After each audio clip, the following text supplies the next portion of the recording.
is.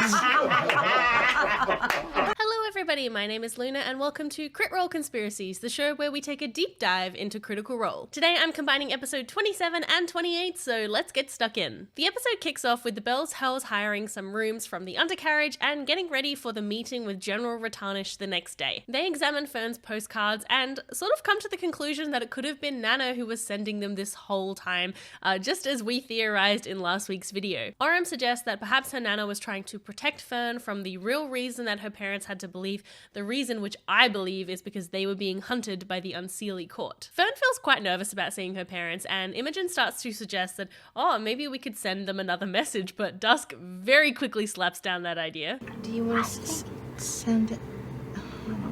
You want to try to talk to this again? Let's head to bed, maybe. Yeah, we'll sleep on it and... Yeah, I'll sleep on it. Good night's rest for the plan tomorrow. Yeah. I think they know that the jig is up as soon as there is like a slightly longer conversation with Fern's parents that their cover is going to be blown. I get the impression that Dusk is trying to stir up drama and tension, potentially trying to get one of the party members alone so that she can neutralize them. Because not only does she ask out Laudna, who is adorably awkward about it, but they also ask out Orem. What are you doing tonight? Oh, Sorry. I don't know. Sorry. It's fine. It's fine. It's fine. It's fine. That's okay. it's really complicated. Yeah, okay. All right. I think Orem saying it's complicated is in reference to him still carrying a torch for Will, his husband, who died, I think, around 6 or 7 years ago. Just so sweet and sad. This moment actually came about because Orem challenged Dusk to a sparring match. Now, Orem has a very high passive perception, a passive perception of 26, thanks to his shield and the observant feat and all these kind of factors. So it's very likely that Orem has picked up something a little suspicious about Dusk. And not only that, I think Liam, like, as a player, is also a very insightful and observant player. So Liam has probably detected a few things that are a little bit off with Dusk's story as well. I think that Orem challenged us to the sparring match to get a bit of a read on them, to sort of determine a little bit more about their fighting style, because Orem has expressed interest in their fighting style before and how they use the sword and all this kind of thing. So I think he's trying to glean whether he recognized Dusk's fighting style, potentially from Ashari training or even from the attackers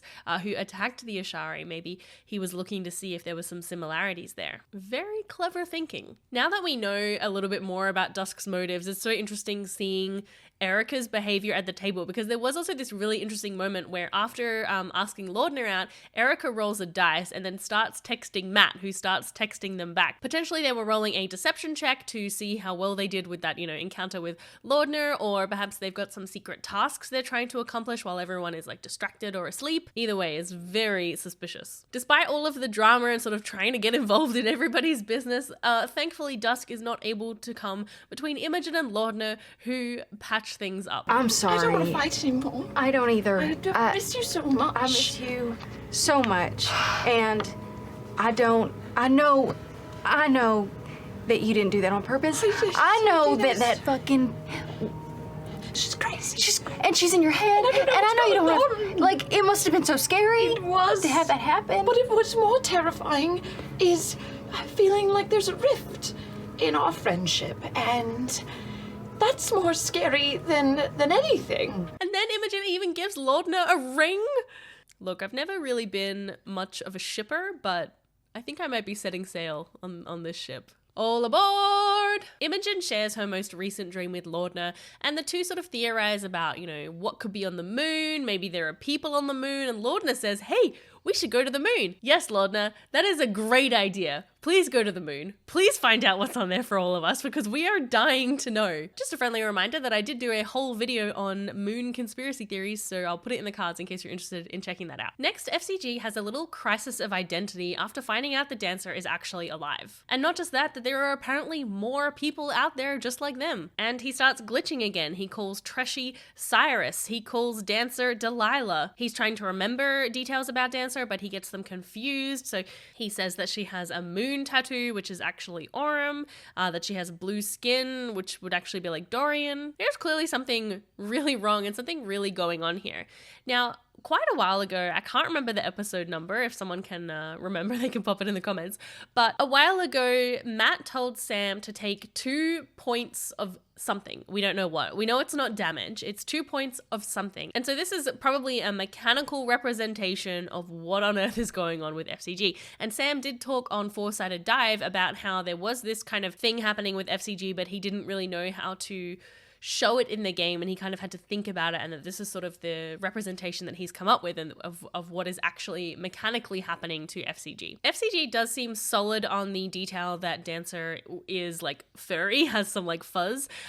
So we've theorized on this channel before that she could potentially be a tabaxi. Imogen does later ask Esma what Dancer looked like, and she described her as having dark black hair, olive skin with like a bit of a fuzz to it, and a tattoo underneath her right eye of a star. In my last video, I talked about how FCG could potentially have multiple personalities that are kind of like bumping up against each other, and these sort of mixing and matching of details could potentially be indicative of that. It could also be indicative of... Indicative? It could also be indicative, oh my god, I've said that word like 50 times now. It could also represent FCG not necessarily being repaired fully or coming online fully, that we know that some Aormatons started sort of waking up or coming online around about 4 or 5 years ago. Potentially that process was flawed for FCG, so he hasn't quite come back fully. It also could have something to do with his actual appearance. FCG has some cables that are kind of tied off and almost like cut off on the top of his head, so there could be a part of FCG missing, which is why they have this new personality. Keep your FCG theories coming in the comments. Let me know, what the F is up with that? Fern and Chetney have a little heart-to-heart, and Fern reveals that her nana actually gave her a green stone to give to her parents if she should come across them, and I just really wish that she had actually said this to FCG, who could have cast Identify on it, telling us what it is. Maybe. Okay, what do we think it could be? Could it be the Moontide crown has been transfigured into this stone? Is it a helpful magic item, or is it a trap? Is it an ambush? Is it something dastardly? I don't know. I honestly don't have too many ideas about that. I did get some great theories in the comments last week that potentially Fern herself could be the Moontide crown, and that is why Dusk's ring was pulling her towards her. The next day, they head to the Seat of Disdain to speak with General Ratanish, and they have a solid plan. Step 1, talk to General Ratanish. Step 2, challenge the Paragon's call to a race in the Death Wish run. Step 3, Step 4, profit. Wow, I'm really dating myself with that reference. We learn that the leader of the Paragon's Call is someone called Otahan Thul, who is a famed warrior who used to be a general under the Stratos throne, a political faction or government or something, sort of in this area of Marquette. But that's not the only interesting thing about Otahan. She has a dark tan skin, piercing eyes, and kind of short gray hair that's kind of folded to one side of it that kind of bundles a bit to the side and curls under this way. She steps forward. Now, make a history check. Quick audience question. Is this move inside? They are all freaking out because this person matches the description of the figure in Imogen's dream. I did not expect to get a, solid connection about Imogen's dreams so soon. This is just wild. So last week, I theorized that the figure in the dream is somehow involved with the Grim Verity. This is a theory that I still stand by. I think that maybe Otahan is part of the Grim Verity, and she is pulling the strings of the Paragon's Call to try and get them in a position that is beneficial to whatever that secret society is doing. General Ratanish even mentioned that Otahan had been expanding their reach and shaking things up. Yeah, I don't know. I think it's a good theory. And speaking of shaking things up, today's video is sponsored by Only Crits, and they have sent me some surprise dice. These boxes are so nice. Let's see what's inside. Look! Oh my gosh, these are stunning! These are so pretty. They have so many little gold flakes and things in them. Let's see what's in the other one. Ooh, these ones are so pretty! Hopefully I'll do some close-ups and hopefully that'll capture them, but they're so sparkly and pretty. They roll so nice as well. Oh my god, I love them so much. It's actually also my birthday this week, so this is like such a nice little thing for my birthday. Only Crits sells not only beautiful dice and cases and trays, they also sell adventures and supplements so that you can expand your 5th edition Dungeons and Dragons games. Plus, every purchase through the website gets a free adventure. You can use the code LUNA at checkout to get 12% off. And if you need someone to enable you, this is me enabling you now. You know what? You do need more dice. It's okay to have too many dice. You deserve it. Okay, back to the video. Ashton, who is a little starstruck because they've heard of Otahan before, asks if they can sign up to the Paragon's Call, and Otahan says that they have to prove their worth either in a fight or in a race. So of course, they choose to race. Otahan gives them an emblem so they can get a loner crawler from Imahara, which gives them 2 crawlers to enter the race with since they bought their own. During this exchange, Ashton confirms that they have worked in the past for the Clasp, which is a criminal syndicate from Taldori that is spreading its reaches to other parts of the world. Ashton's official art does have the Clasp symbol on their pants, so we did know there was a connection there. It's just nice to have this kind of little confirmation. I'm so curious to know more about where that happened, when that happened, how that happened. Fern turns into a rat and climbs onto Otahan's back while she's not looking and finds a strange contraption there, a backpack with these vials inside. This is extremely odd. Let me know if you have any ideas about what these could be. Matt also mentioned something really interesting about Otahan, about the fact that she had like a larger presence than her body sort of accounted for. I mean, that could just be a description of her general like commanding presence, her personality, her charisma, but it really reminded me of quick EXU Calamity spoilers ahead. In that series, there was a moment where Brennan described a figure walking through a door, but the figure stooped to get through the door because, as it later turned out, this person was under an illusion spell, which made them look human when they were actually something much bigger and much more different. So I'm really curious if maybe there's something like that going on as well. Maybe Otahan is under some sort of illusion and maybe the backpack is somehow related to it. Maybe it's like an arcane battery that is helping her keep that spell going at all times. Episode 27 ends with them getting some tips from Imahara about how to actually drive the crawlers, and they gear up and get ready for the race. The race begins! There are a few phases to this race. It starts at the bone tree, it goes through the skids, it goes down through a ravine, and then through a like cave network, and then back up the other side, up this kind of cliff cut, and then back through the skids to the bone tree. Now, I'm not going to recap the whole race because it was quite long and a lot of stuff did happen. I do recommend checking out Crit Role's stats if you're not familiar with that website, because they always post like a live play-by-play of everything that happened. It's a really great resource if you want to catch up or check a few details. However, some of my favorite moments for the race was first FCG casting Spirit Guardians and flavoring those as turtle shells going around just like in Mario Kart. That was very fun. Oh, also, we can't forget FCG being peer pressured into being the actual wheel for the crawler. That was such a terrible idea, but it was also really cool, and I'm really glad they did it. I also loved Orem using his shield to like battle ram someone on the crawler and commandeered with his gust cantrip and then like catching Dusk in the air. That was very cool. And the little Kagaronk mini having like little light up eyes. It's so cute and also scary. After the race, the party goes to blow off some steam and Imogen tries to read Dusk's thoughts, but comes up against a barrier of some kind, something preventing her. I wonder if this could be a ring of mind shielding, which does prevent sort of telepathic intrusion, or maybe there's something else going on there. But I definitely think that would have made Imogen a little suspicious. Chetney also has a very interesting conversation with Dusk where he offers to help with the Callaways, basically offers to help capture or kill the Callaways. And Dusk is all like, what are you talking about, me? No, I would never. Question, is Chetney trying to find out what Dusk is up to on behalf of the party and on behalf of Fern, trying to get some more intel, trying to like find out what's actually going on?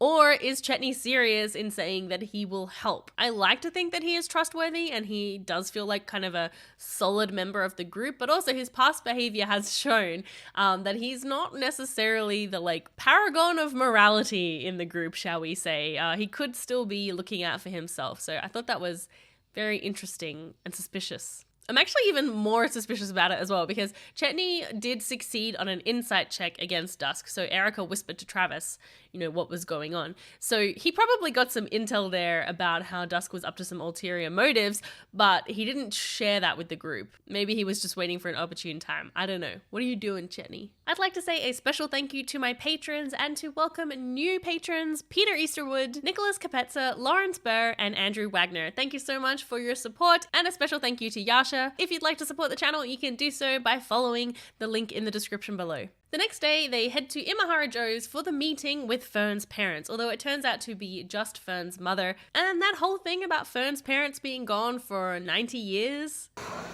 Wow, it's been... It's been Takes your hands. so long. It's been like 90 years. Close to 6 years at least. Oh, Years? Did you say 6? no. 90 She and said 6. It's a big discrepancy. 90 and 6. 6 years? Maybe? I'm just keeping track of time. It's a little weird. This moment actually broke my heart a little bit, because I could not imagine, like, I mean, obviously having to leave your child, first of all, is horrible. But then, like, coming back to your child and realizing that, like, all this time has passed and you weren't there, and to you it was not that amount of time. Like, that really messed with my head as a parent. I was just like, wait, what? No. I thought it was really interesting, though, how Fern's mother didn't seem to show any surprise necessarily about how grown-up Fern is. I guess if fawns live a long time, you know, it's sort of harder to tell what the age is, but there's like a pretty big difference between being 90 and being 6, and I always kind of got the impression that Fern was quite young when her parents left. But we don't really get any time to reflect on that, because straight away we get another bombshell. The tattoo on my arm springs to life, a roiling, crashing ocean. And as the waves break, they splinter off into geometric patterns that multiply and divide. They crawl up my arm, over the shoulder, across the neck, engulf my face. All of the geometric shapes drain of color and instead take on an opalescent rainbow hue, like an oil slick on the choppy waters. Not an absence of color, but all of them at once. And as the waves smooth and soften, you see that my form has changed. I'm taller, I'm all wiry muscle and taut angles. My face, sharper features that only rhyme with the soft, delicate ones that you knew. I snap my fingers. My clothes turn inside out, and there's black robes of silk and leather with gold patterns that match and mirror the tattoos. I close my eyes. When I open them again, you stare into dark, inky voids swirling with galaxies. Such a dramatic reveal. I'd live for the drama. Dusk, or whatever their name is a paladin/warlock at level 8. That's 2 levels above Bell's Hells, and we don't know what the level split is between paladin and warlock. I have no idea what they've got planned, but it's probably not anything good. I think grabbing both Fern and Birdie is probably going to be an attempt to teleport. Now, mechanically, I believe a lot of people were talking about this in my Discord. You should jump in if you like chatting Critical Role. A lot of people were talking about how it's not mechanically possible for a level 8 paladin/warlock to have access to a teleportation spell, but I think, you know, they've probably got something up their sleeve. They've probably got a magic item. They might have something homebrewed. Like, I think this is going to be a super fun and dramatic moment. I'm wondering if this is going to lead to a, you know, trip to the Feywild to rescue Fern, or is it just going to end up being an out-and-out combat between all of them and they're going to capture or kill Dusk? I don't know. But either way, I can't wait to find out. I'm so excited. What a cliffhanger. And now we unfortunately have to wait a little bit longer since this is the week off of the month. Well, that's it from me. Thank you again for your patience as I've been catching up. I'm still slowly getting better. You can still, my voice is still a little bit husky, but thank you. I appreciate it. And thank you so much to Only Crits for sponsoring this video. Don't forget to use the code LUNA at checkout to get 12% off your order, plus every order gets a free digital 5th edition adventure. Until next time, bye! Oh my god! Oh my